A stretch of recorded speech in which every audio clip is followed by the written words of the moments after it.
7 heures ce matin, fin de service de nuit des gardiens de la prison de Saintes. Le début surtout d'une longue journée de mobilisation pour eux.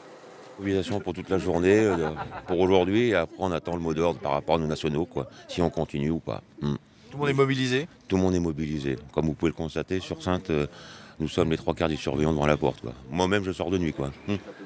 Blocus devant la maison d'arrêt. Ces agents sont restés devant la porte. Ils devaient effectuer un transfert. Ici, comme partout en France, le principal problème, c'est le manque de personnel. Ce week-end, ils étaient seulement 4 pour surveiller 120 détenus.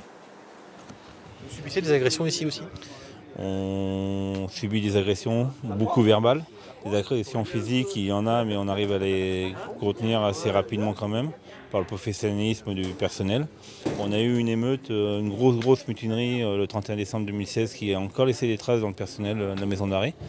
Et voilà, on subit toute la journée.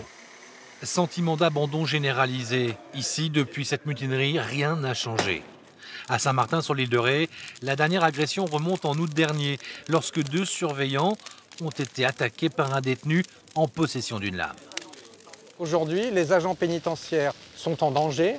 Et si les agents pénitentiaires sont en danger, ce sont les Français qui sont en danger. Comment voulez-vous que l'État, qui à travers ses prisons doit protéger les Français, puisse être crédible lorsqu'il dit « je vous protège » et qu'il n'est pas en mesure de protéger ses propres agents?